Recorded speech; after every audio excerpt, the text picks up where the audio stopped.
bienvenue à l'atelier 3, workshop number 3.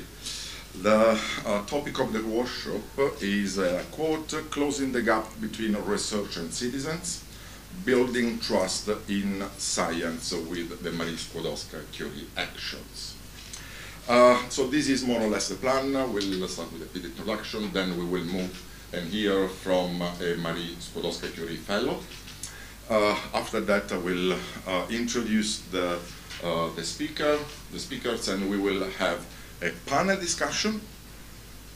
We will start the panel discussion with the introduction of the Marie Skłodowska-Curie actions.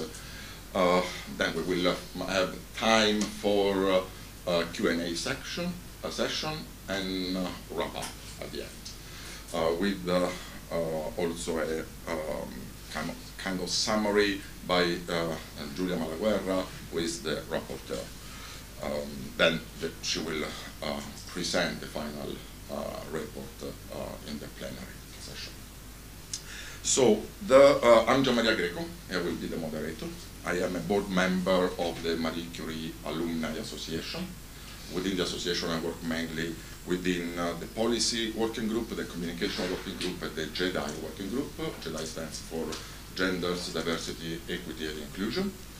For example, for the past 5 years, I've been co-leading the Researchability, which is an initiative for researchers with disabilities and disability in research.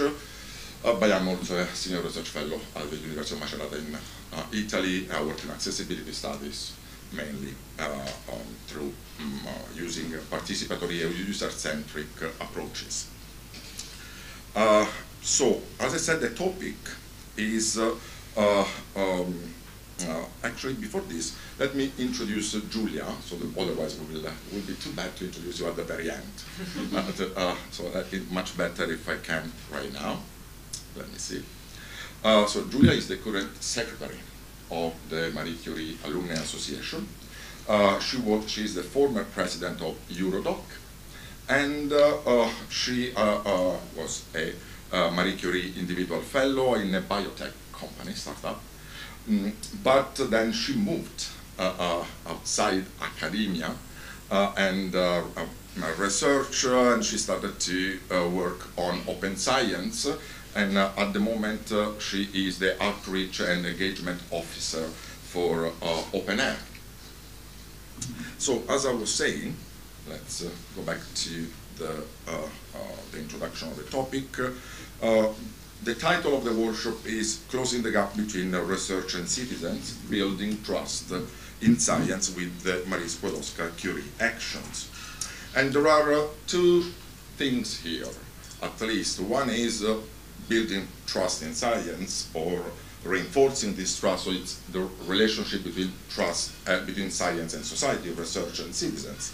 And the other is how the Marie Skłodowska-Curie actions have been doing this, and what can they do to push this further. And against this backdrop, there are two main elements. When we were having a chat a few days ago among the speakers, we decided to start with a definition, at least, of citizen science and science communication. Then these definitions can be part of the discussion. And I'm not coming up, invent my own. We are in a specific context, which is the one that the European Commission. So if we Google it, we go on the citizen science page of the European Commission. The definition is, it's a broad term covering that part of open science in which citizens can participate in the scientific research process in different possible ways, as observers, as funders, identifying images or analyzing data, or providing data themselves.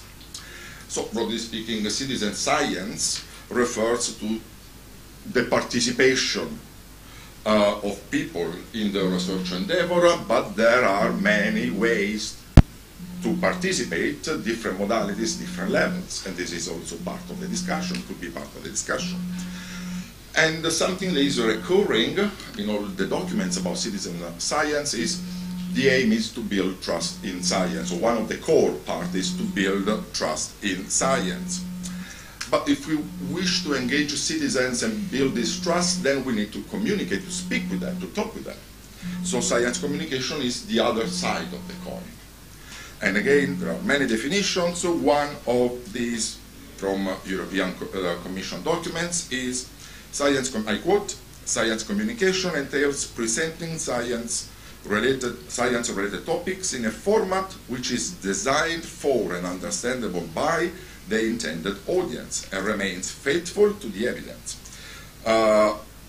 Why this is important, I keep quoting, in order to have the public on board for solutions to the challenges of our society, there is a need to build trust, again, to build trust also through clear and effective communication. So scientists should consider it their responsibility to make their work understandable by explaining and so on. We got the point, more or less. So against this backdrop, we will try to discuss some case studies, some examples, experiences. All the speakers are very experienced in citizen science, science communication. They have, there is a great wealth of knowledge and experience here. And we'll try to also devise some action points so that they can be then presented in the final the plenary session. Having said all that, having set the stage for the workshop, let's start by hearing from a Marie Skłodowska-Curie Fellow, Miguel Francisco. So the floor is yours.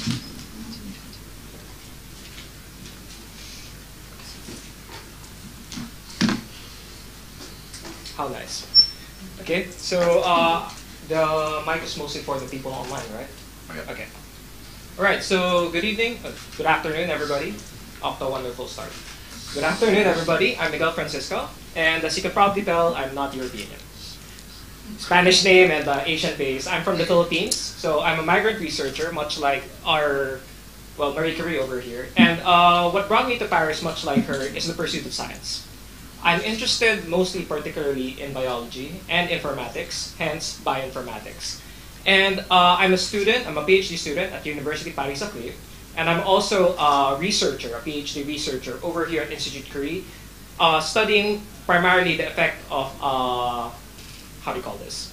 Anti-cancer drugs. It's a combinatorial treatment between two anti-cancer substances, pembrolizumab and vorinostat, and how they act and how they further treat the further, how do you call this, effect on squamous cell carcinomas. It's a certain type of cancer that I'm sure most people are familiar with. Right, so you're probably thinking, why would I travel halfway across the globe to go to Paris? Well, aside from the food is great, but that's beside the point. I'm mostly here because I believe that MSCA provides scholars like me, migrant scholars like me, opportunity. Opportunity to be something a bit more than I could have. Opportunity to make a mark. And it's really in the name itself, MSCA, Marie Skłodowska-Curie Actions. I'm not going to get a bit personal over here, but for me, I always see Marie Curie as a woman of science, and more than that, a migrant. A migrant who was given the opportunity to go to a foreign country and leave her mark over here, and after 100 years, we're still feeling her presence right now. And she allowed me to go over here. And I think that's really nice. But besides the point, my research focuses, of course, on health informatics, bioinformatics. Now, what does this mean?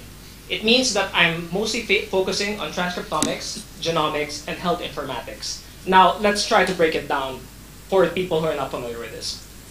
What this means is basically I'm looking at the genomic and like the specific damages in the gene, in RNA, and how this translates into further biomarkers in cancer.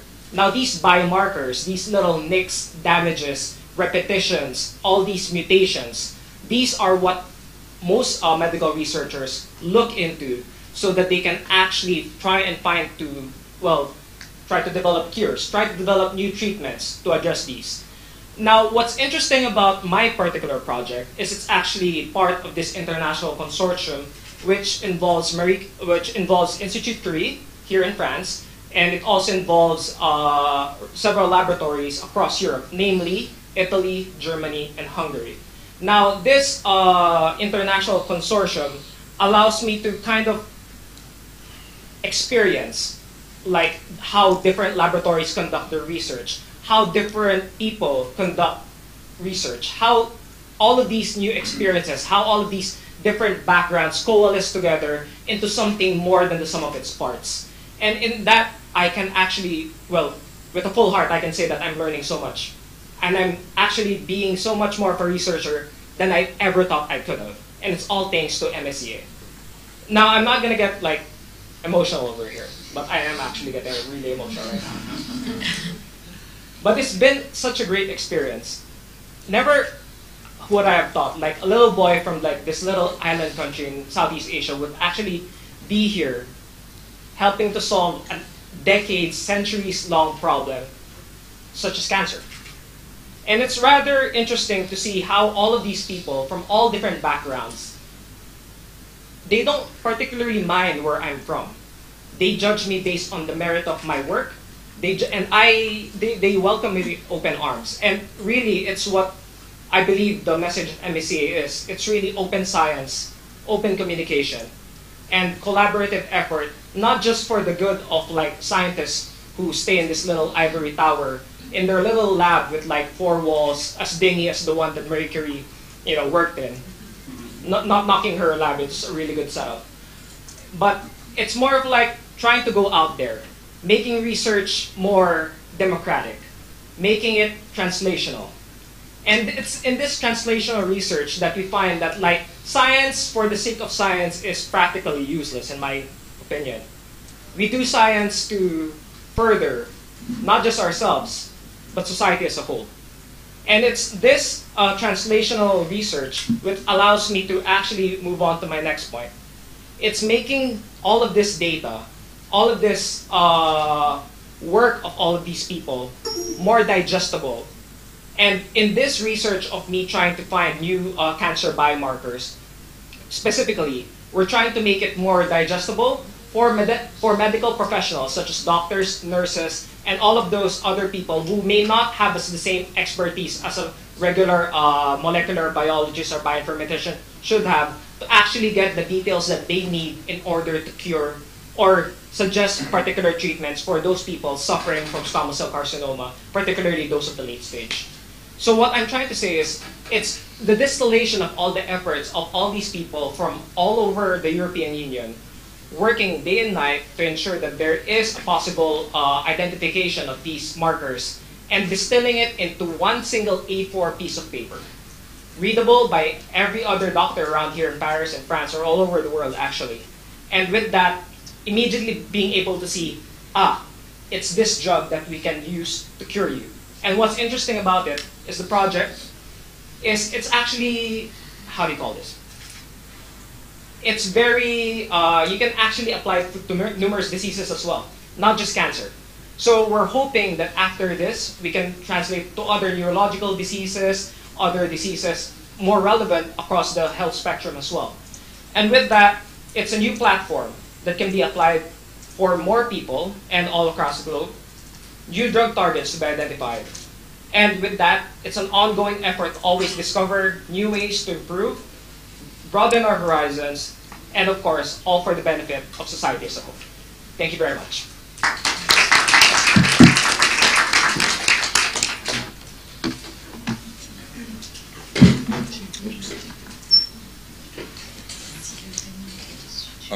Thank you so much, Miguel.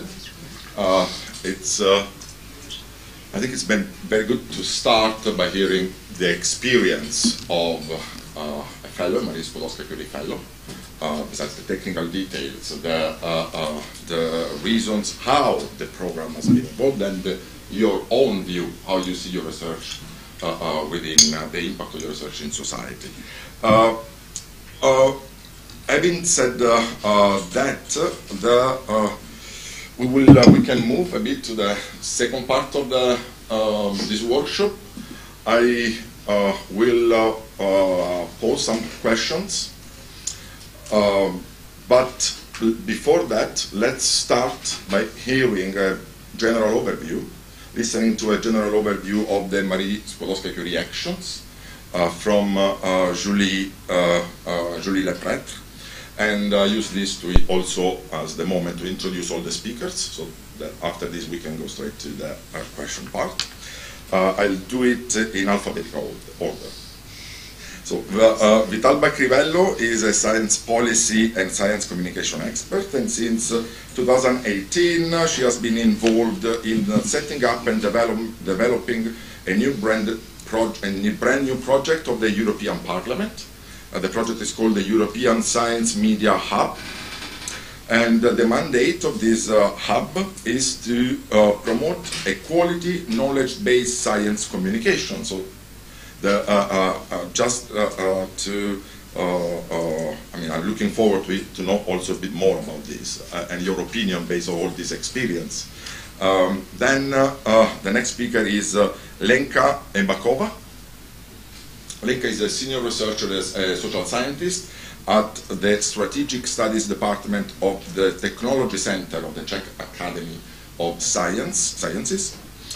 She has been the project manager of many European projects aimed at improving science-based policymaking and reaching more intense citizens' involvement in European policy design.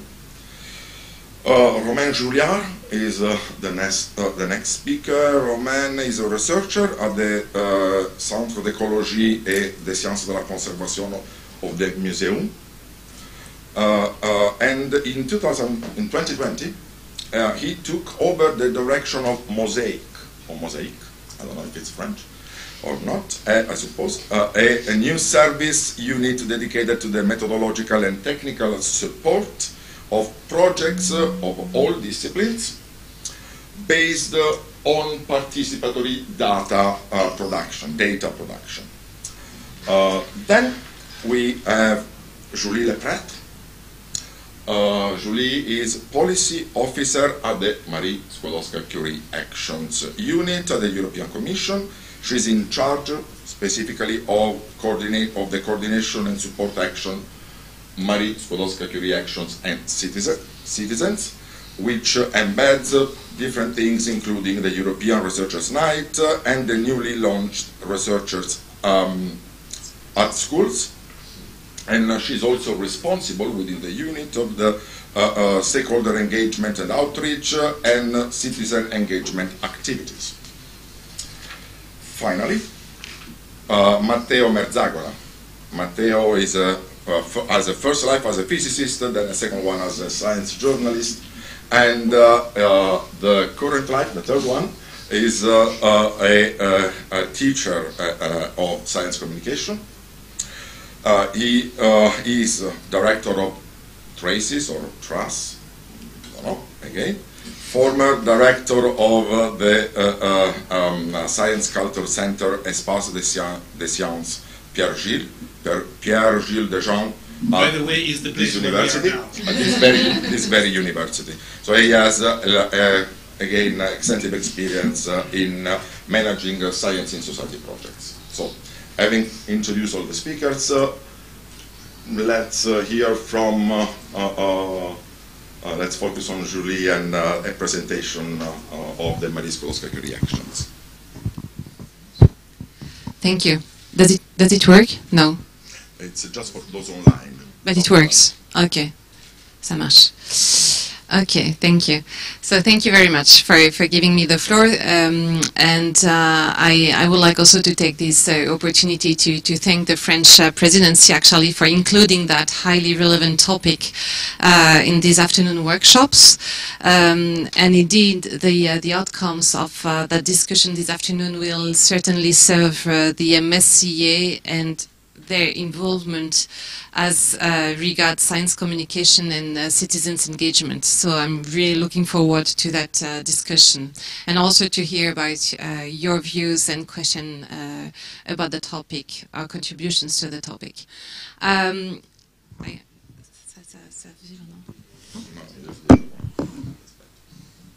marche? marche mieux? Ça marche toujours? Il n'y a pas de... So thank you. Sorry. So first of all, indeed, I would like to highlight what the Marie Skłodowska-Curie actions do in terms of science communication so far. So first of all, I would like to remind that outreach activities to citizens and public engagement is a horizontal activity across all the MSCA. So MSCA fellows are actually expected to engage in outreach activities, and consortia and fellows need to demonstrate how their research results are made known to the public and were relevant to policymakers. I don't know if we will address actually that topic as well, but yes, I know it's not exactly the topic of the, of the workshop this afternoon, but the communication to policymakers is of course essential as well.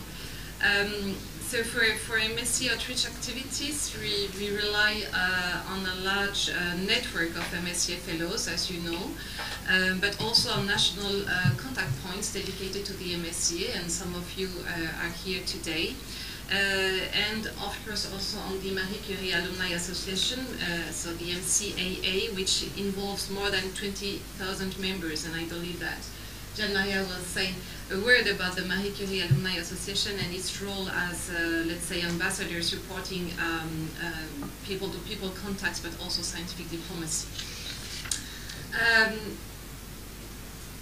What do we aim at with MSCA within this, as you mentioned, this coordination and support action MSCA and citizens? So first of all, we would like to first connect citizens to science.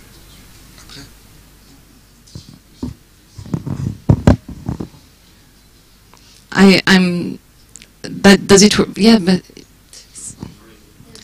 there is a noise when quand je parle dans celui-là, pardon pour quand je parle dans celui-là, ça fait un bruit terrible. J'ai une voix métallique. Alors déjà que j'ai, voilà. Je peux?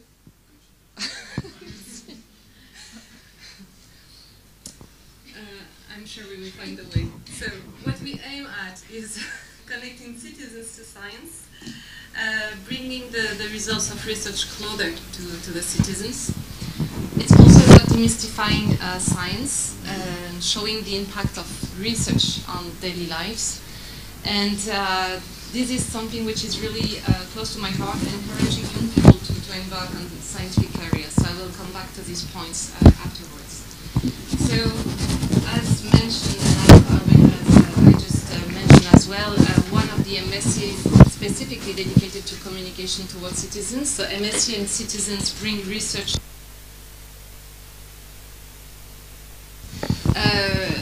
with a view to increase awareness of research and innovation activities.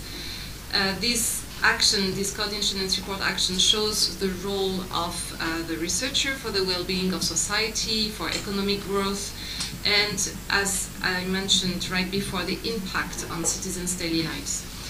It also aims to raise the interest of young people in research and scientific areas. And we all know that with the pandemic, the COVID-19 pandemic, and how this pandemic has deeply impacted our societies, it has also highlighted the essential role of science and research. And we are convinced that actually the European Union, of course, needs a connected research and innovation ecosystem for which education is key. So it is important for pupils and students to understand the way science and research affect their everyday lives, and also the crucial role it plays to address the challenges we face, from pandemics to climate change. So we definitely need to spark interest in science because, of course, we need researchers and innovators to tackle future challenges.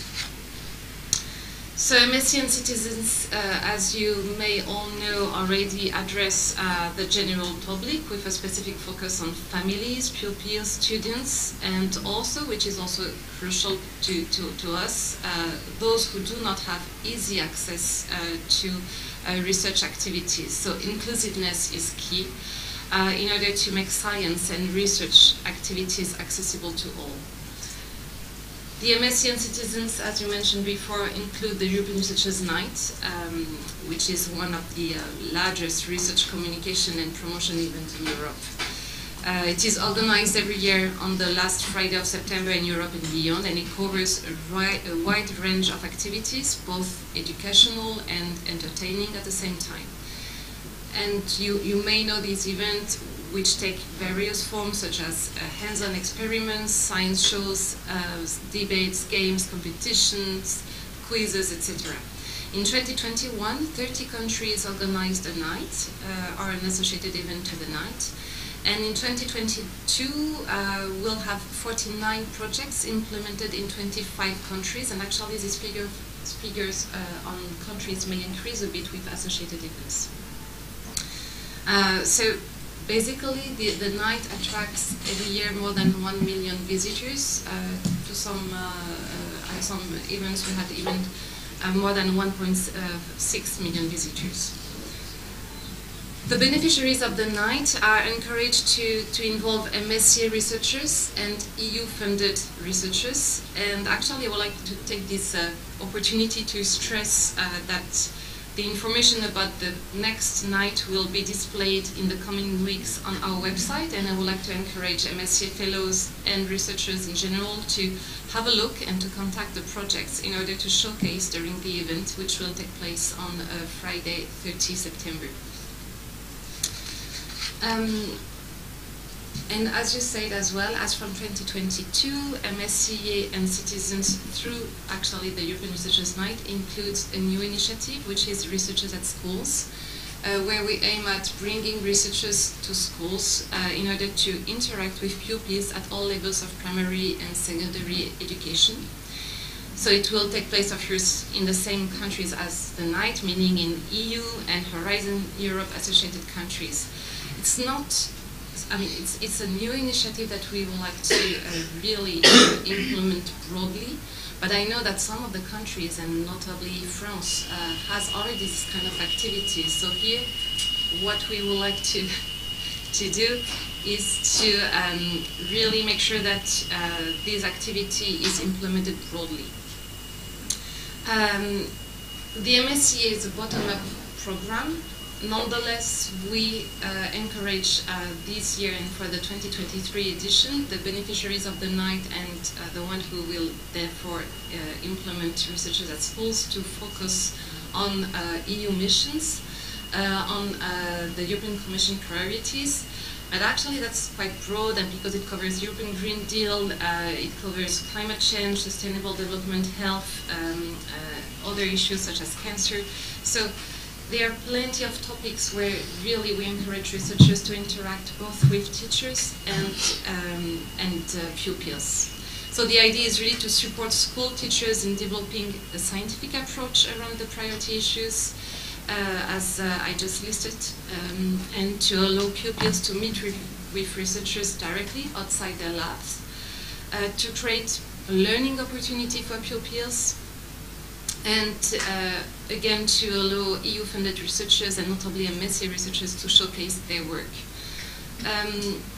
Researchers at School will be implemented throughout the year. So the night is taking place on Friday, 30 September, but Researchers at Schools will be implemented throughout the year, and we really hope to get a high level of interaction and interactivity between teachers, researchers, and pupils. I don't want to be too long. I think that my time is almost over because I'm having a look to this clock. But just for you to know that we also have other activities, other events that MSc organizes, such as Science is Wonderful, which is an exhibition which takes place in Brussels usually, but with COVID actually we organized this in a digital way. And we developed a platform where teachers have access also to material, pedagogical tool, and we really would like to build on that previous experiences, both the physical events and the digital ones, in order to give some access to tools also for teachers to be able to teach science in a fun, entertaining, and interactive way. As we are here today to discuss with all of you. I will stop here. I know I was a bit long, but I would like also to stress that we would like also first to hear about your views and how we can go beyond, also through citizens' engagement activities, which we'll do also through some cluster events we have on the missions. So voilà, I'm ready and happy to hear about your views and feedbacks. Thank you very much.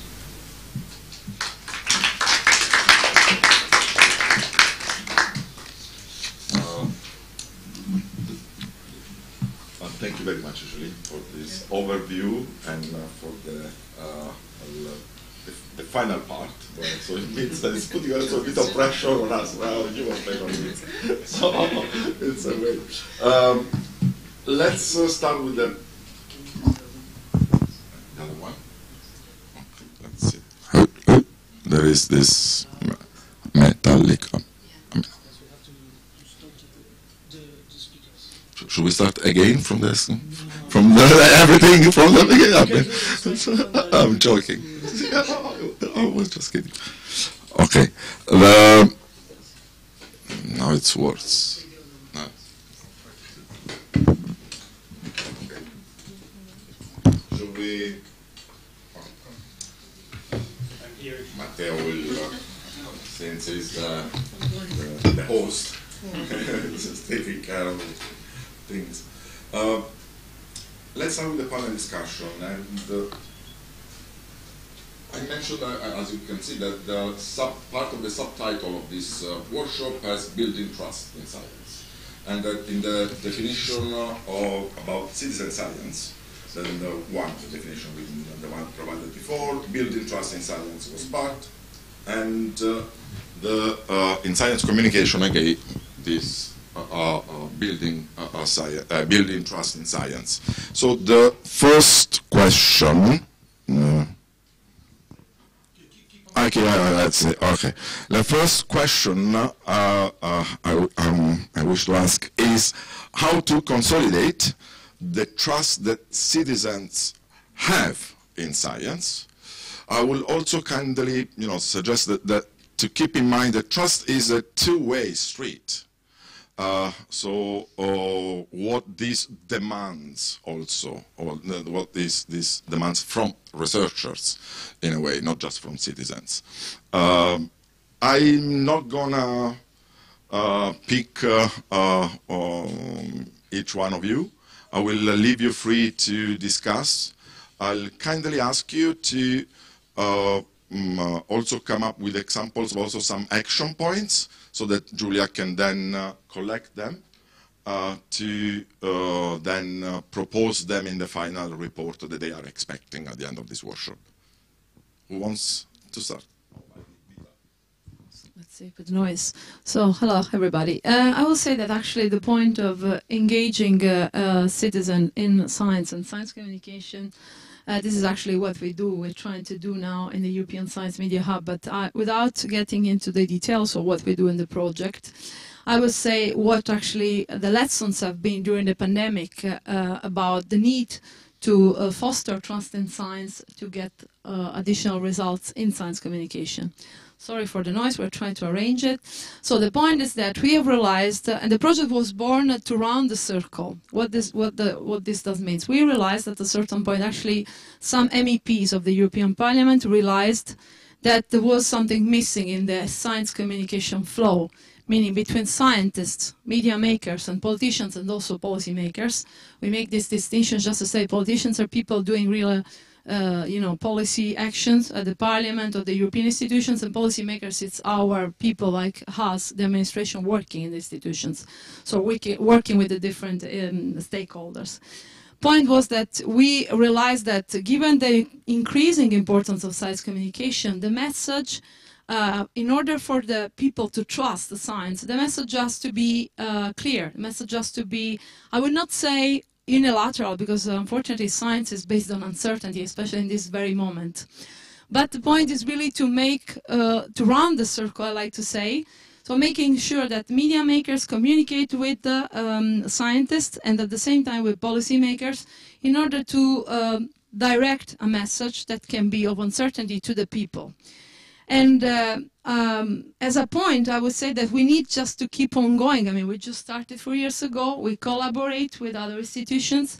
Our aim is not to, it's not the Parliament doing this alone, but it's the Parliament giving a sign that it's important to go in this direction. So we're really trying to promote this message.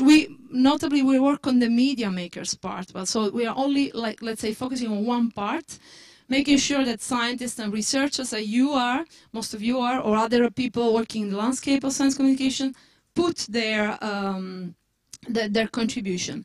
And what can help building trust? There are some elements, I think my colleagues will touch upon them.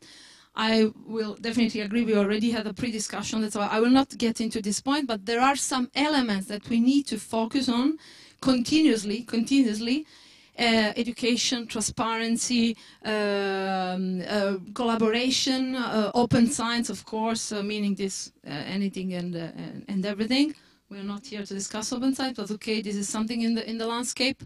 And we really need to foster all in the same direction. And I would stop here, just say that it's also important, critically important to think about young generations, because of course we have to educate them. And then I'll thank you, and I'll leave the floor to somebody else who wants to pick on what I said. I can go. You want? Blanca, you? Okay. Yeah, I'll pick maybe we remain on general statement, and then we can give examples. And in fact, I've been in this field since 30 years now, and very often I hear the motivations of why we should build trust in science and etc. And very often I hear things like because there is a lot of irrational behavior around, and it's because you know, there is in social network, in social media, there are all kind of stupid things going on, and then that you know, people believe in everything, and you should create and things. And so, since people is ignorant, since people is stupid, since people believe everything, please trust me. Is this a precondition that would allow a relationship of trust? When you say that why you should trust me, because you're stupid, ignorant, and you believe in everything. But trust me. Come on. It will never happen. Will never happen.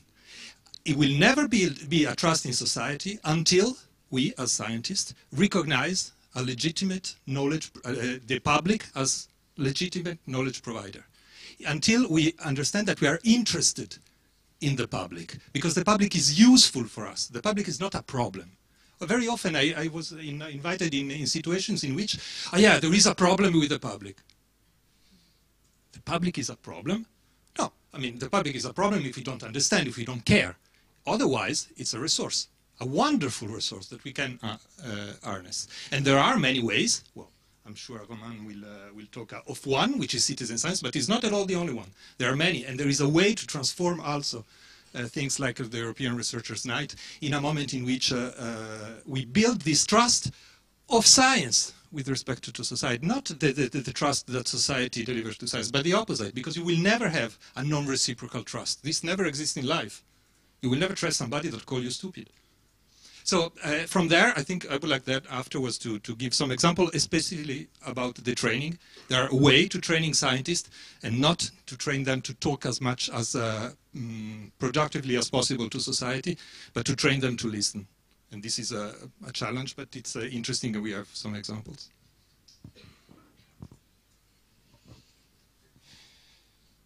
Well, our experience in the European projects I've been involved in the area of science and society is that usually the trust is built both sides if there is an activity included in the project already that shows the social needs and values and threats. And this is the contribution public can have, and we don't involve them in order to make an expert opinion or have an expert opinion, but we want to include them because they are experts on their own life.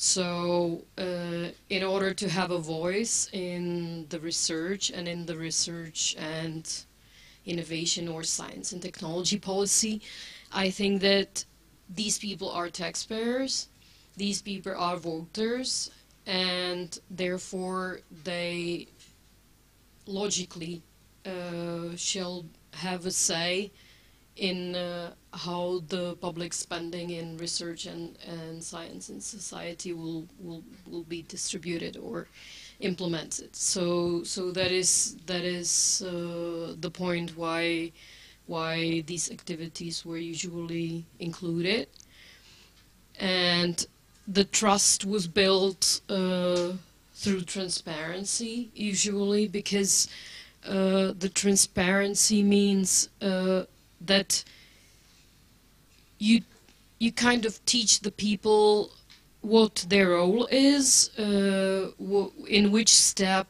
of the process they are involved in, what does it bring, how do the experts and stakeholders and policymakers work with the results actually, and what does it bring.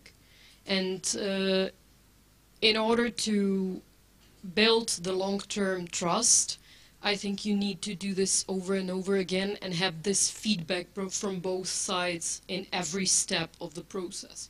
So that's what our experience is. Well, I have very little to add to that. Just one anecdote. I run several citizen science projects for monitoring biodiversity at the museum over the last 15 years, and sometimes you meet participants, and I remember one saying that he was so grateful to the museum that he trusts the participants as being able to provide data for research, and that was a really, I think, a key feedback for me to realize how much the reciprocal trust is important. Not only that the public trusts science, which is a prerequisite, but also that we, as a researcher, trust the public. And so I really agree with all what was said, and especially Matteo, that it's that's one of the key that you really think and believe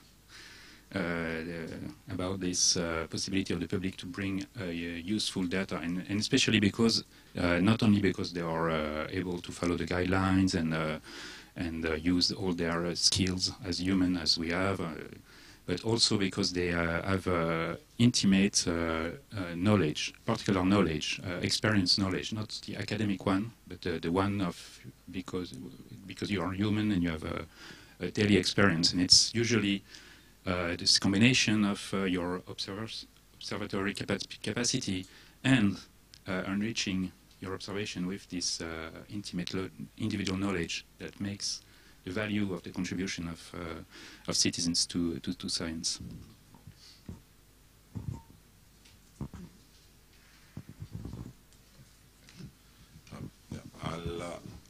Thank you for this first round of opinions and points of view. There is something in common already, and also something that that is different from your point of view, your own experience. I see two things here, so we can move to a couple of other questions. One is, okay, we discussed a bit about the issue of trust and how it should be somehow flipped and at least addressed also in another way, and how it's part of a circle and the lived experience and the importance of the lived experience of the citizens, but how to involve them. And I would like to know your experience on practical cases, and if you have, or how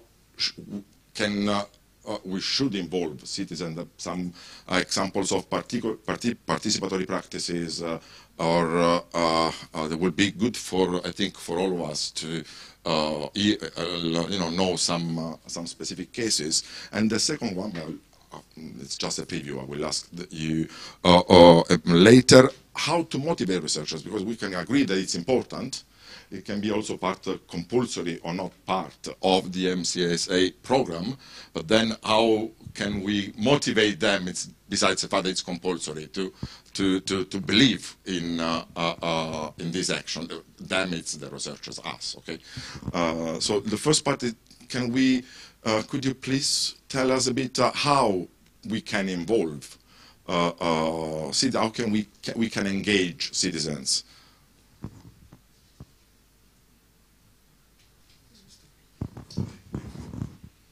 Yeah, I can give, for example, one project result. We had a SIMWAC project. It was in the Science in Society Horizon program.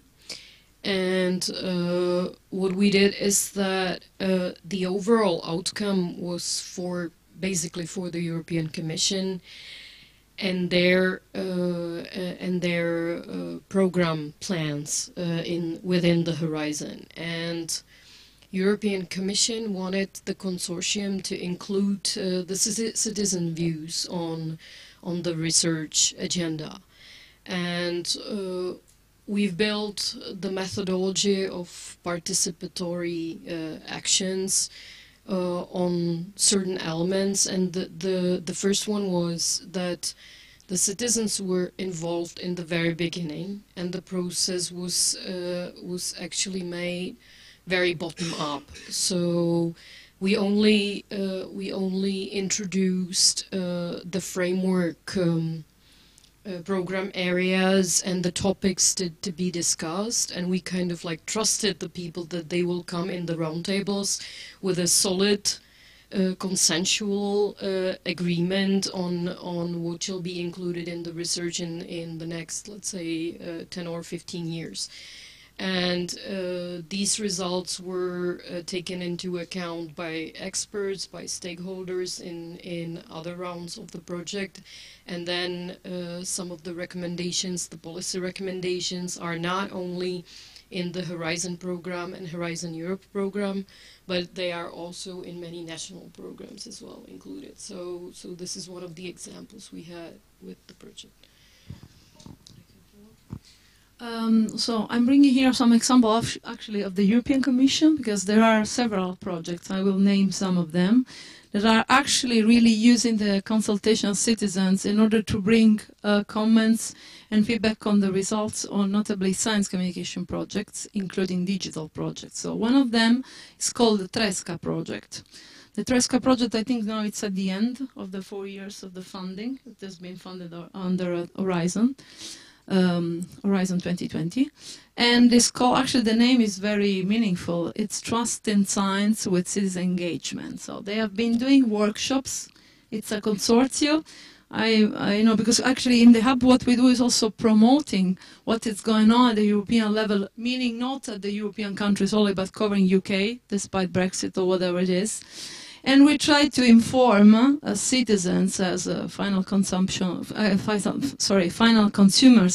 of our news from the Parliament about what's going on. So the Tresca project, I think it was just 2 months ago, there was the final conference. So part of the process of these researchers investigating on trust in science, I can tell you the main provider is Universidad de Valencia. And then they actually go with the citizens consultation. What is the idea? The idea is to really sit with a group of citizens. They have a process to call them on board and ask questions that then are incorporated into the reading of the results in order to bring the recommendations further. Another one, more interesting, I would say, they even tested them, so let me remember the name. This is called Provenance Project. The Provenance Project is a project on testing an IT tool to check what you are reading, what people are reading on social media, because, you know, people are stupid and people are not stupid. This is very important. So the FUJO, the consortium, it's a university in Ireland dealing with misinformation and disinformation science. They just thought to test via workshops what readers are actually checking on social media. So you can see, and there are so many now. I just mentioned the most important one. The Tresca is really Trust in Science for to engage citizens. So this is really the project. I hope there will be a follow-up. I don't know if there is a follow-up at the moment, but I think the provenance is quite interesting because indeed it wants. For people, it is based on the fact that people are trusted as audience, the public is engaged, and they want to test how they are going to use the tool that should help them to read and better select what they read, on the social media. Last but not least, but this is just started, I like to say we when I speak about the institutions because I don't think we are different. So last but not least, there is a project, an engaging engaging journalism, science journalism, in open science. The project is called Enjoy. It's just started. The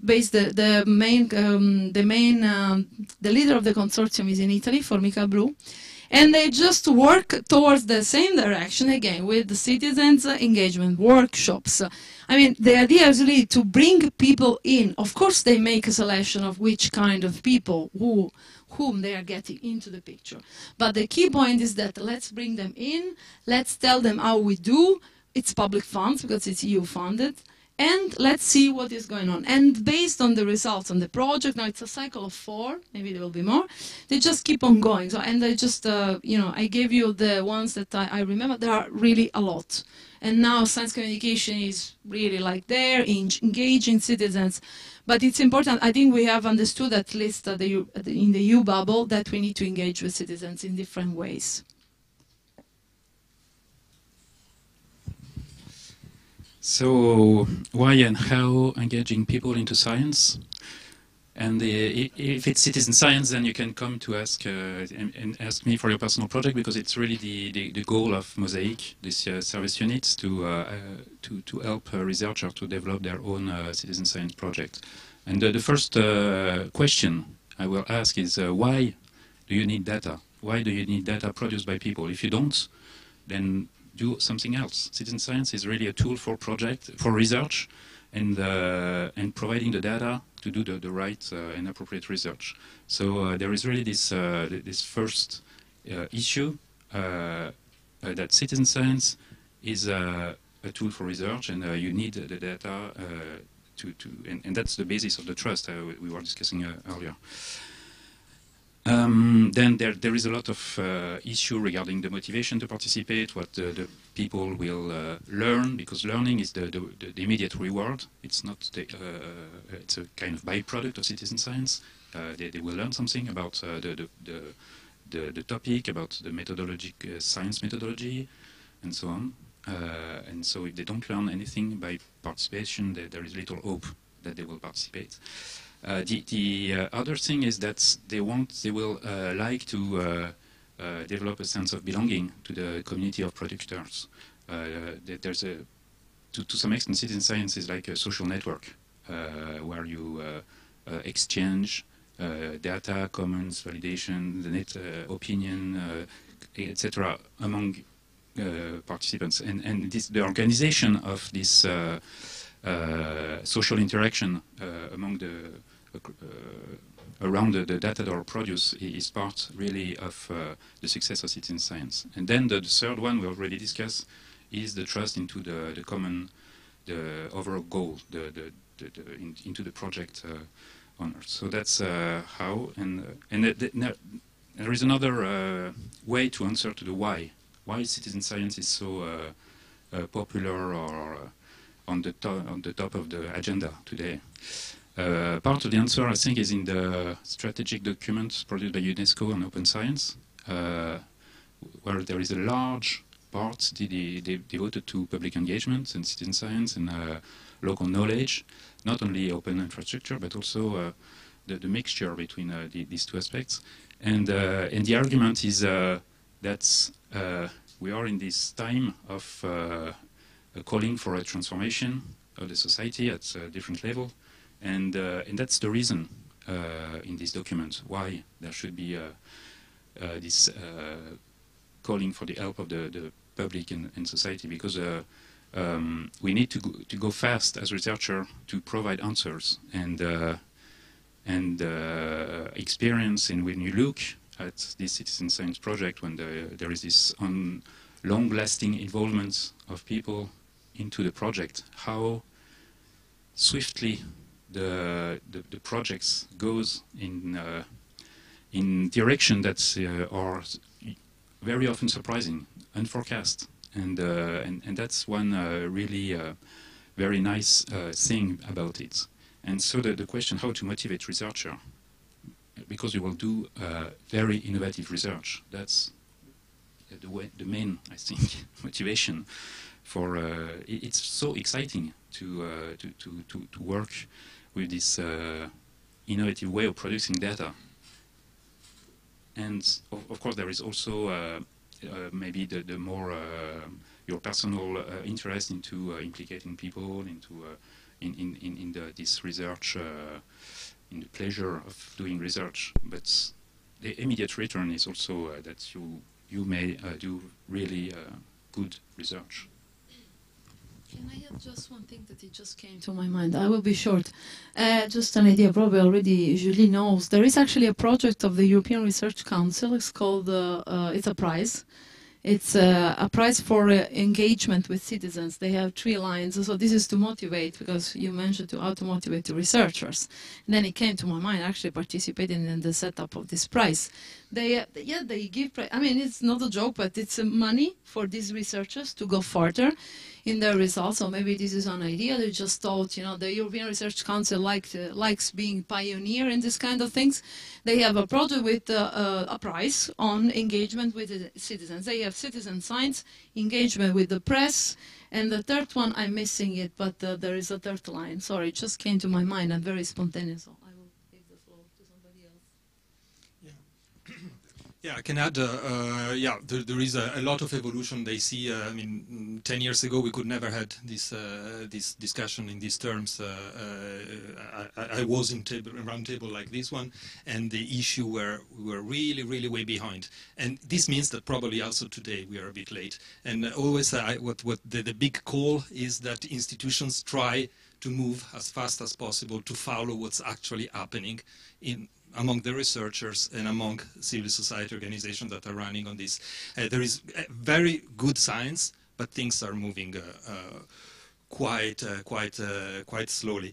And in terms of the involvement of citizens, well, I just complete on that, hoping not to be too long.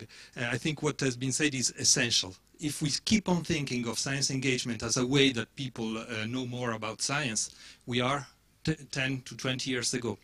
With respect to society, where society is now. If we look at the sign, the way society expresses themselves and itself, social media, etc. What we have to think is that public engagement, the way I call it, should be a research infrastructure.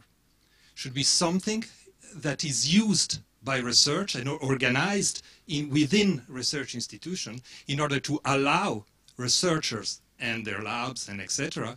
to build productive interfaces with society at large. That's public engagement. It's something which will generate better research because researchers have the opportunity to go and take out of not only their labs but society at large an enormous amount of knowledge which is there unexploited. And this is true, and this is a bit provocative, for every type of research. It's of course easier if you talk about medicine or biodiversity, but it is absolutely true also for very fundamental research in basic physics and quantum optics and etc., where probably the society that you will reach is not civil society organizations that are militant for, maybe they are artists, maybe they are writers, maybe they are people, professionals that have other form of knowledge that, and today's research needs these productive interfaces in order not to do good to society, to democratize. All these are essential, very important things. But in order to do better research, or in order to do research, point today. In terms of citizen engagement, the point I would like to make is you have to play it in all the continuum. There are many ways. Some of them, we call them top-down, and they are very good. where I just want to hear somebody who knows very well a topic, and I want to sit there and listen to what he has to say. Very good. I want to just watch TV. Very good. And then there are other things. I want to participate in collecting data. I want to be involved in citizen panels. We have done a lot here about nanotechnology, food, about health, with games developed together with Formica Blue sometimes in some cases. And all this is other part of the spectrum. But then there are all them. And I think what is important is to try in every point of the spectrum to build this trust in the people you have with you.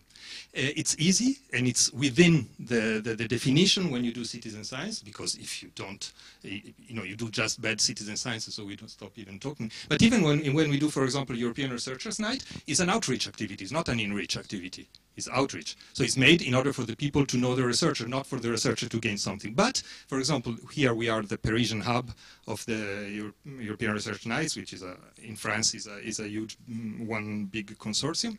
And I'd like to quote two things. One is a very, very simple. We have a rule in all our activity at Association Trace. When we have an encounter between a researcher and the public, the researcher is never the first to speak. Very simple. So we find ways, sometimes they are playful, sometimes they are more about the debates, sometimes so that the first to speak is the public. The researcher listens for the first 5 minutes, 10 minutes. How? Through proposing a game of wording, through letting the audience discuss in little groups and then say what they think about something, even before they've listened to the researchers. This changed everything. They feel respect right away. First, I go to a research institutions, I meet a researcher, and the first thing that the researcher does is listening to me. This change, and this seeds this trust, because trust is not a one-shot. It's not something you build because you do an event which is done in one way. It's done by every moment doing something. A nicer and more complex thing that we do during a Researcher Night is called La Grande Expérience Participative, the Great Participatory Experience, that we designed as something which is really in between a science communication event and a citizen science event. What we do is we say, okay, listen, in 1 year time, this we'll do in September next year, we have done it already 3 times. We tell to the research community, in 1 year time, you have 10,000 people that are willing to help you and contribute to your research the same night in 15 different cities in France.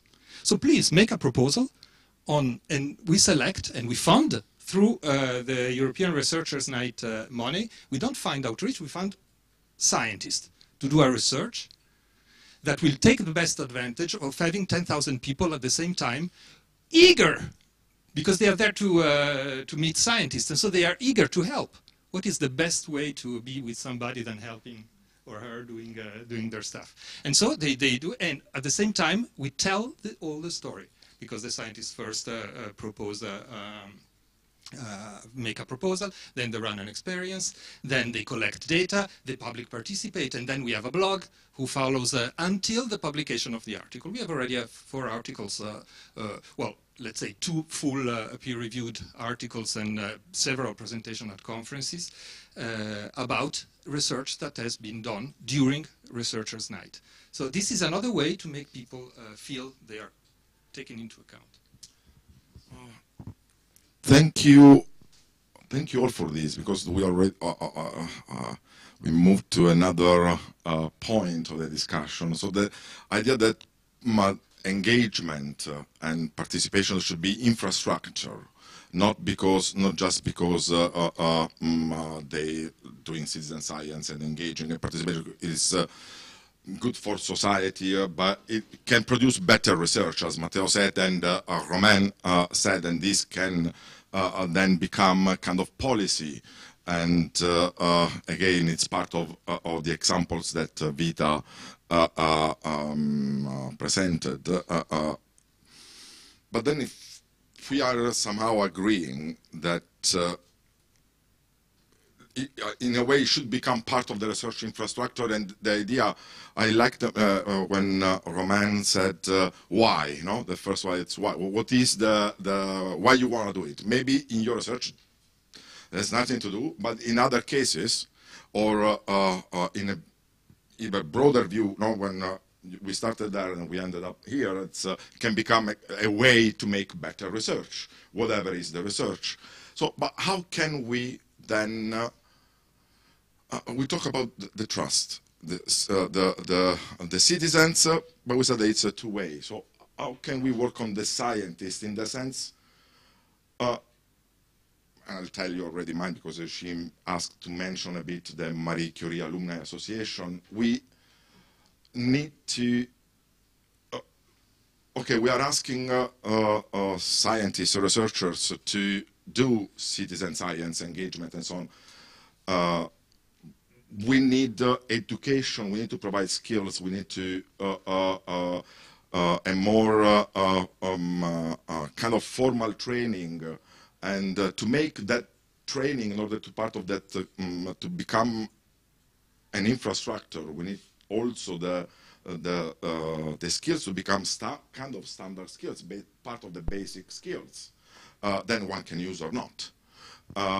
This is something that, as Marie Curie Alumni Association, we do believe we have a series of projects on developing training courses and material that could become a standard. So the question now, to close the circle, as Vita called it, it's, okay, what on the researcher side, what is missing here? Let's involve the citizens, but now how can we make these tools really tools in the hands of the researchers? Sorry, I just wanted to have a very quick point, actually, as regards what was said before. First of all, I fully agree with you, Vita, that indeed citizens' engagement is becoming crucial on the Horizon Europe, and that's really something that we put a focus on. And just because also I wanted to build on what you were saying about the Researchers' Night, indeed it's an outreach activity, it's an outreach event, but still the researchers have also to think on, and this comes to your last question, they also have to think on how to communicate. So that's really, it's about outreach, but then it forces them in a way to also think on how to communicate about their the outcomes of their research, the results of their research, and that's not easy actually to do it in an accessible way. So I just wanted to make that point because for us it's also crucial. And you were talking about training. That's also something that for some of the events that we organize, that we provide. For instance, tomorrow morning we have this Falling Walls Lab competition where researchers will have to present their research, to pitch their project, their research in 3 minutes, which is not easy, and we help them also to be trained in order to do that in a better way, or in a good way, because it's not that easy. So just wanted to make that quick point. Sorry. If I can go on, I would try to make it briefer, because I understood from the eyes of the convener that I was too long. Okay, no, I think this is very good. All the training that we do for scientists to be able to pitch, to be able to convince, to be able to promote, but it's not enough. And there is a step that we need to do. I quote an example. Since 3 years, thanks for a partnership with Université de Paris, Learning Planet Institute, and TRAS, the association, we run science communication courses. And for many years, we have run these courses that help scientists to better talk in public. And we do elevator pitch and all this media training and this kind of stuff. And honestly, I got bored. One, there is people that do it excellently, it's very good, and it's excellent. Second, young scientists are extremely good at it. The problems are very often the middle age or other one. Because they are born in an era in which this contact of science in society is completely different. I've been started teaching science communication in '98, and I can see the quality of the young scientists as amazingly improved. It's amazing. But there is one thing that they are not trained to, and is look outside the lab, listen to society. So we stopped training them to talk to the public, we start training them to listen to the public. And this is very hard, and is even sometimes quite shocking for them. And because they say, well, what does it mean? What, why, when? And the exercise, well, I cannot develop the course, but we just say, well, look around you, find something which is relevant for you, relevant for your science, worth to be shared. And after a while, they start seeing that there are many signs in what, in a book, in a TV series, in a political movement. There are a lot that are very interested in LGBT, diversity, all this type of stuff, and they see a resonance with their science, and so they start to see what it means, science in society. And this changes everything. But then you pose a question: how can we help researchers? Honestly, I don't think researchers are. We can help them by allowing them time and recognition. If they have more time and more recognition for that, it will be solved. The problem is the institutions. Institutions are slow. They understood, but until now, they keep on. And I can tell, I have these two courses, a course that helps scientists communicate better, and a course that helps science understand better society and listen. And every time I propose the two, and everybody says, the listening one, this is so nice, it's so good, yeah, that's cool, very cool idea. For now, I would prefer to stay to the first and do ma thèse en 180 secondes, following walls, and etc., which is very good. But it's just part of the story. The second part of the story is neglected. As research, as public engagement, as an infrastructure, as giving opportunity of these productive interfaces, as I was doing before, this is neglected at this moment. It exists. It started to appear in Horizon Europe in the terms, and in France, for example, in the laws. It started appearing now. This needs to be pushed and accelerated.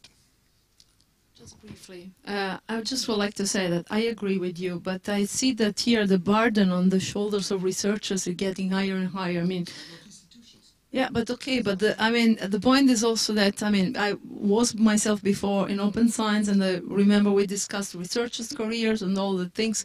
There are a lot of initiatives that are done, but I think we also need to work on the other parts. For instance, we work on the public as well. I will not forget, here we are here to discuss what the researchers can do. But as you said, there are a lot of interesting things, but I'm afraid that we are putting the burden on their shoulders. Especially young people that are born with different skills. So maybe on our side we try to help the circle. Let's say. That's why I was saying it's not research. Yeah, the institutions.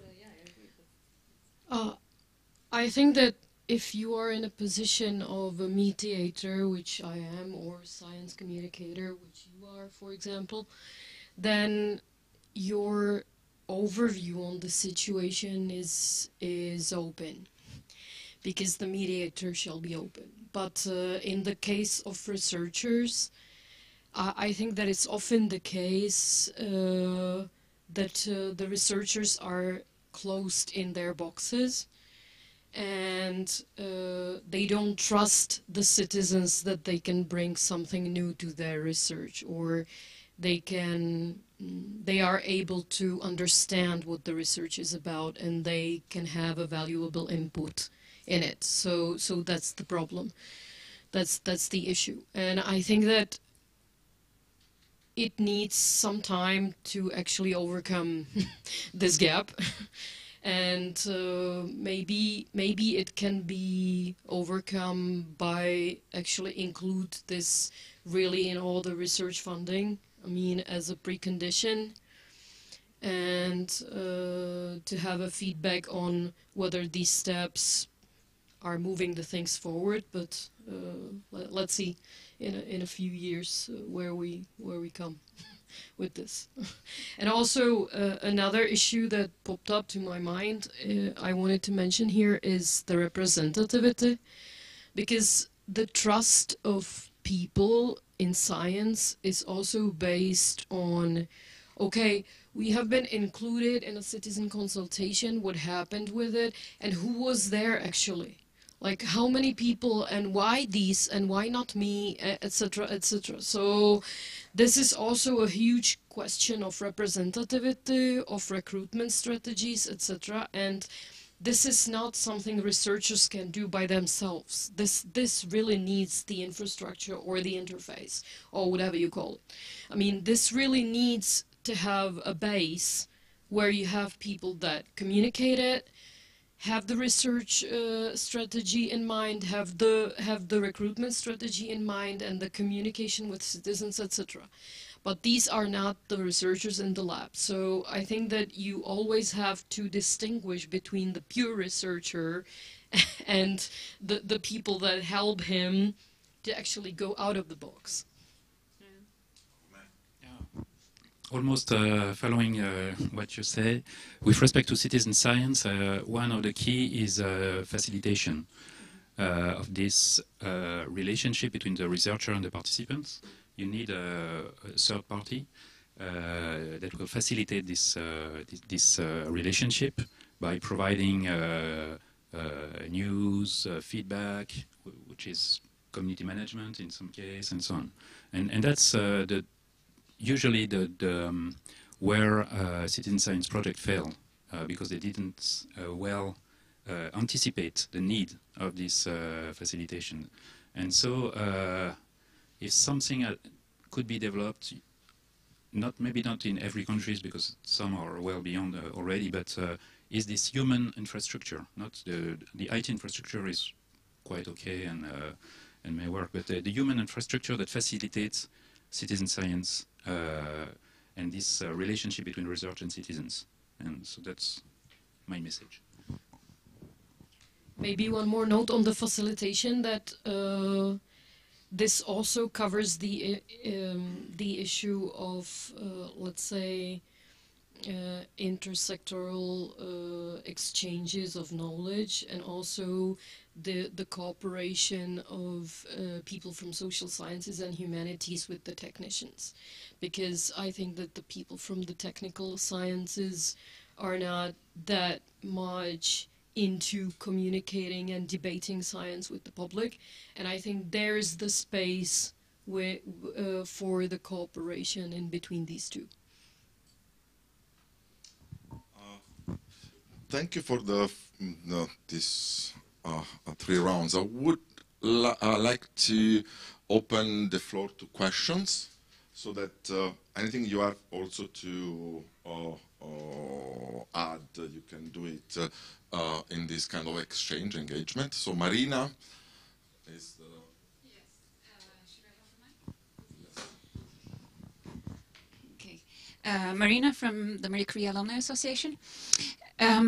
Isn't a part of trust, or the distrust rather, from the public linked to the suspicion of political bias in scientific results? And I mean, this is not entirely untrue. I had a professor in economics once that said that physics will behave regardless of what, in a certain way, regardless of what we say about it. But when it comes to social sciences, actually, people can start behaving in a certain way just because we say that they do. And I think that this comes to academic freedom and trust in academic freedom, that researchers can find results that might be unpleasant, for instance. But problem is that funding is conditional, and you're given money to do certain things. And for instance, in my ITN, of course, we were supposed to do science communication, and I personally love it, and I did it a lot. But it came from the fact that I liked to do it. My professor had no real incentives. He didn't really encourage me. He wasn't against it, but it wasn't something that he felt was important. So the question is how to overcome these political biases, and also how to, how do I put it, find a way of doing it with funding such that you can still do conditional funding, but still not making it a political bias. Thank you. Who wishes to... No, I have something very fresh. Thank you for the question. You know, actually, does it work? We actually been thinking about this. Of course, everything has been, let's say, amplified by the pandemic. So now we have been thinking in the parliament. There is actually my chair in STOA. I'm part of the panel for the future on science and technology. We deal with science and technology. Now, one thing that now we are going to deal more and more is academic freedom. Because we realize that in the treaties there is nothing protecting people doing research in a certain way, as you said, with conditional funding. So we are actually working in this direction. There is one MEP, it's called Christian Eller, that is leading this way together with all the organizations acting at the European level on academic freedom. We already started. We can be in touch after if you want for a follow-up with more concrete information, if you like, and then you share it with your network. But the point is that somebody has realized that there is a problem, and this problem, one way to solve the problem could be embed academic freedom with some, we are even investigating, making studies, trying to understand the problem before putting there in the treaties, in the European treaties. I don't know if you are aware, but this is something new we are working on, and this is just now under discussion. This will be one of the key topics of the next legislature in Brussels. So there is something that is going on there, but at the moment there are, we all know the issues that you as a scientist are going on, but we are trying to work in these directions. That's.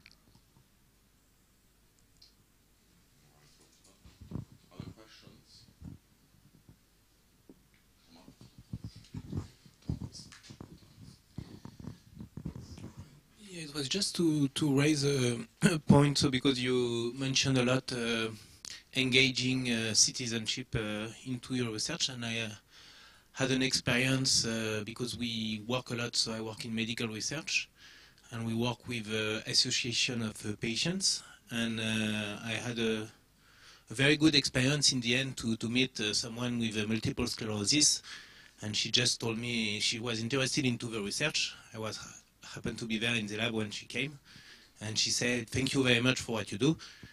I thought like I was not doing a lot for her, but it was still, she was very interested into research, wanted to know what could be done and learn more about the disease.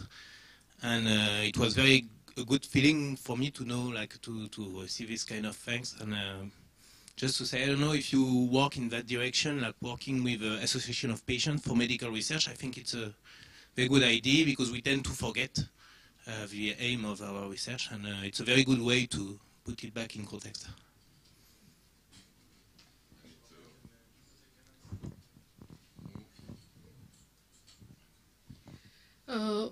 We had a project on aging society in Europe, and that's exactly what we did. That we engaged the Association of Patients in all the countries involved. So that this was exactly the way we tried to recruit actually the citizens. Thank you. Yeah, this is very interesting, and the Patient Association was, I think, historically the moment in which research first recognized the importance of the experience, knowledge of which Romain was talking about, that it is something which is complementary to what we can achieve through lab research or epidemiology and etc., but also people that have that they know what it is to have a disease, and AIDS was the big example that triggered it. But I think the same thing can be extended very much, because we often relate it to when there is a problem. So health, a deterioration of the environment, and I think we are witnessing now examples in which the same type of approach is done when there is an opportunity.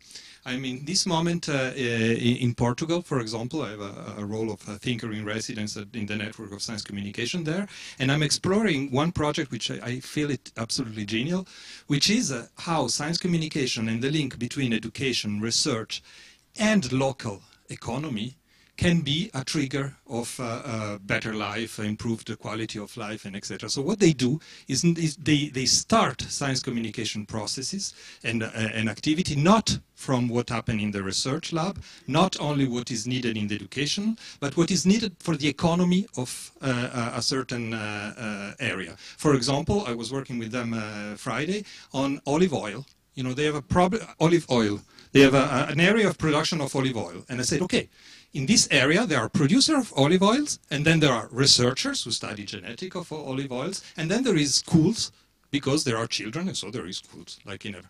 And can we use science communication as a way to bring these three together in a synergetic way so that researchers have more data, children learn more about science by learning more about their community, and olive oil producers produce better, feel more appreciated by their community, and etc. And I think this is a very nice question, and it goes on the same direction. I recognize that there are many sources of knowledge there, and I'm trying to find ways to putting them together. They have not started yet, so let's see what they are going to come up with. But I think the approach, the direction is very interesting, and it brings the idea of harnessing other knowledges, not only in situations of problems, but also in situations of opportunities.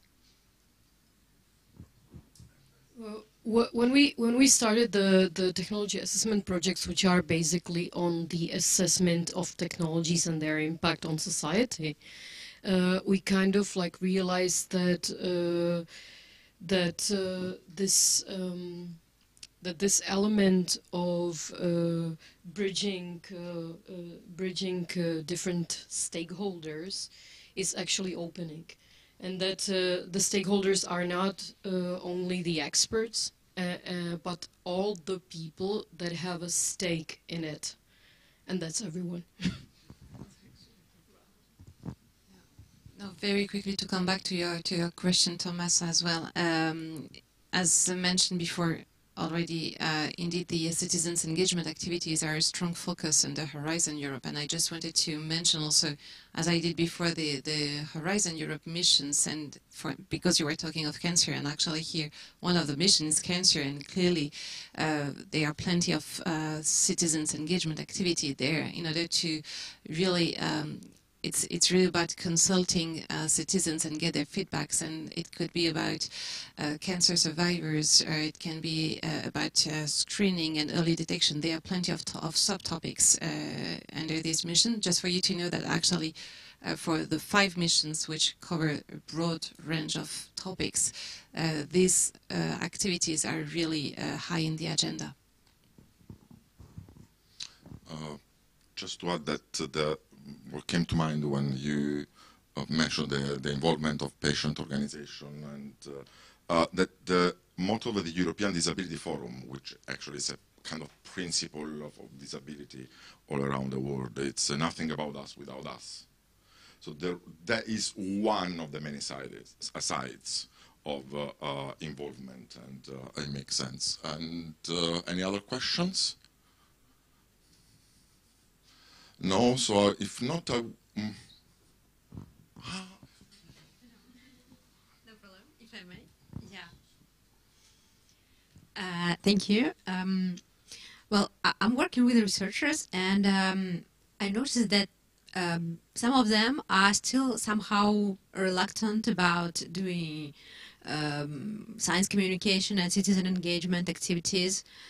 They are not really opposed to it, but they are just consider it as a bit secondary, and then do it as they have to do it now with their grants, but I mean not all, but some.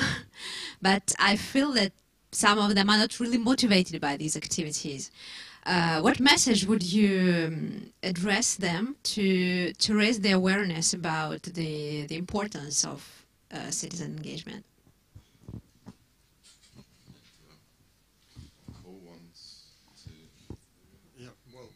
Very quickly, first, it's not mandatory. I mean, you fulfill, but maybe it's not you personally. It can be your colleague that has more willingness to do it.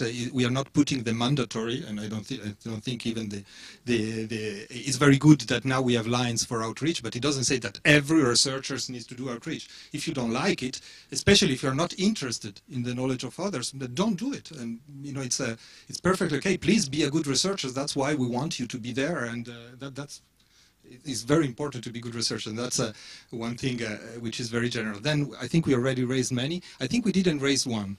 There is no, that I'd like to suggest, there is no better therapy against PhD second year's blues than science communication. No, I'd just like to add, maybe it's true, I mean, you know more on scientists. If scientists don't feel that communicating their research results or findings is, let's say, relevant for society to know, because I actually believe that all science.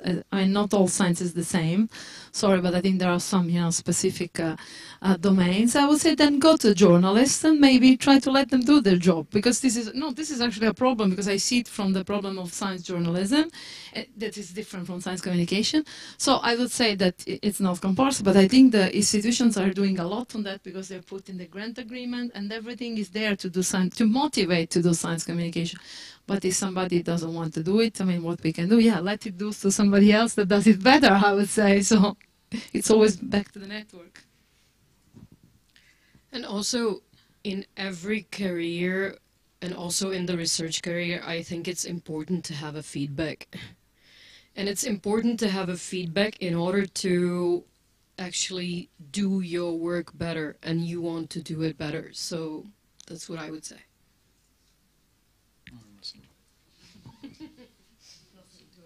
Before we wrap up, I would ask Julia to read us what the notes she took, and then maybe we can move on the final round. One thing, so we give her time to reflect, and it has nothing to do with the rest. It's just to acknowledge, because maybe some of you do not know, but since we are talking about Marie Curie-Skłodowska actions, here we are exactly on the side where she worked and where she did all her work on radioactivity. If you go downstairs, you see some of the original instruments from the original experience of their lab, and if you go out of that door, well, there is constructions going on, but maybe I can take you if you want. There is how do you call a plate, a sign showing the exact point in which there was her little hut and a little cabin where she was doing her experience. So I think we cannot have this moment without acknowledging that here at SPCI Paris-PSL there is the place where Marie Curie did most of her important work, because then she went on, as we said. Julia, you. Thank you, everybody, for the nice input that you give today.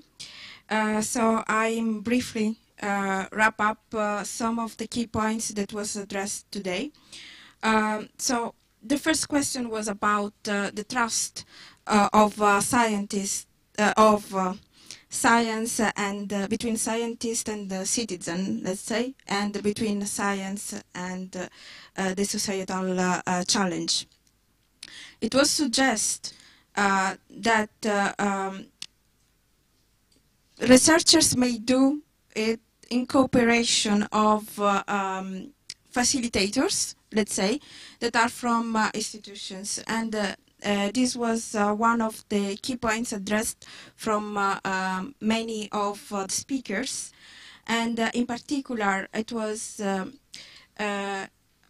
facilitators can be journalists and media makers that can help researchers to give the right message to the citizen and listen more to the societal issues, and be bridge with also policymakers, which are important actors within this environment. Another key point was about what does it mean, disinformation. And it's important to not address this issue with prejudice, because there are actually several projects that are focusing on understanding how the citizens are behaving with the social media and how this relationship or this understanding is seen.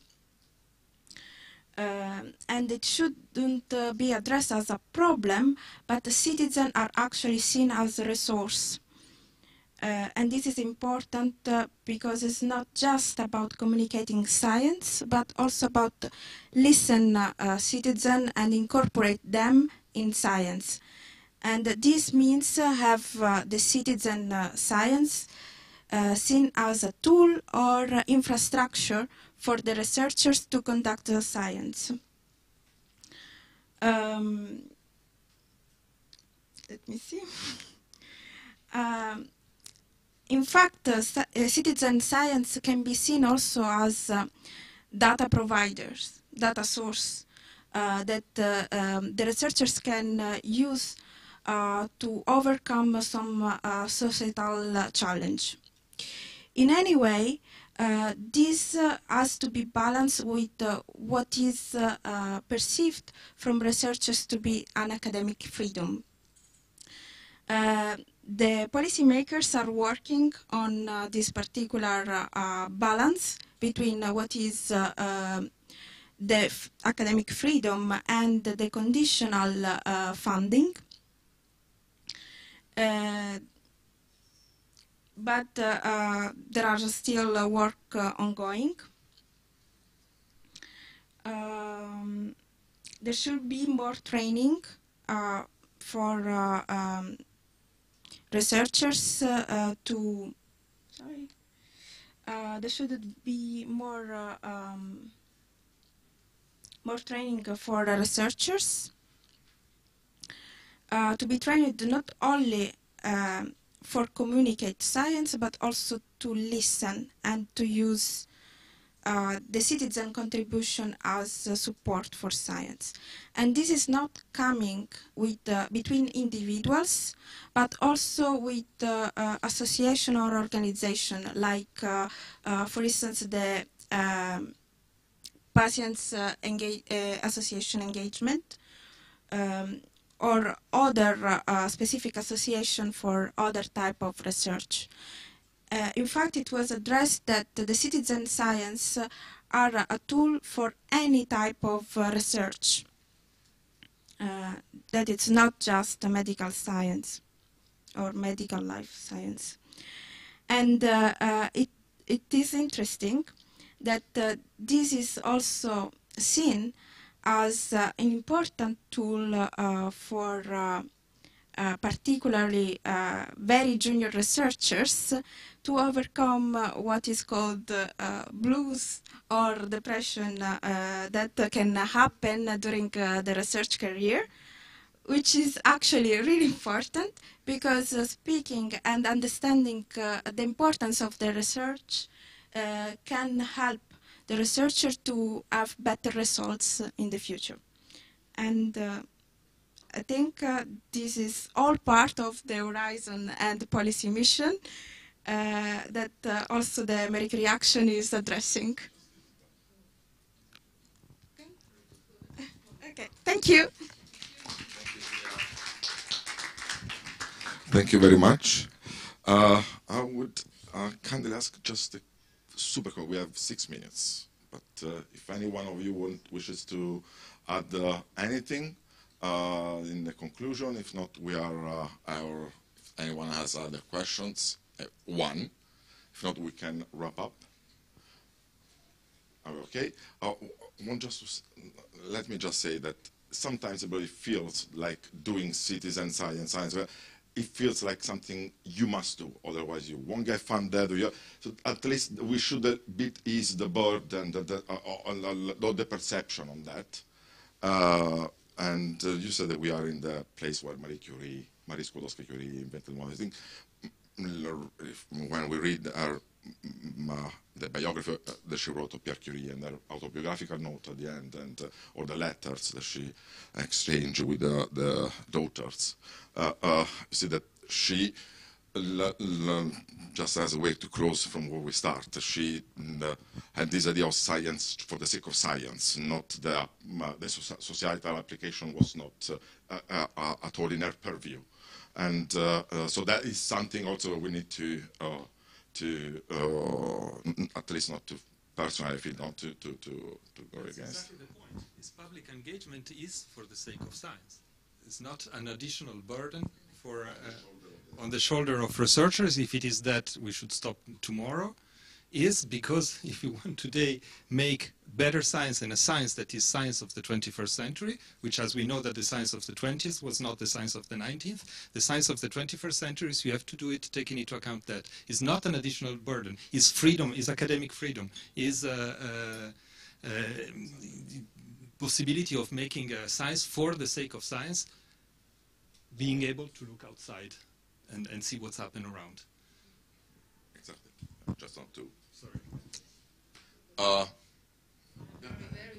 Very final point, because we will never be done otherwise.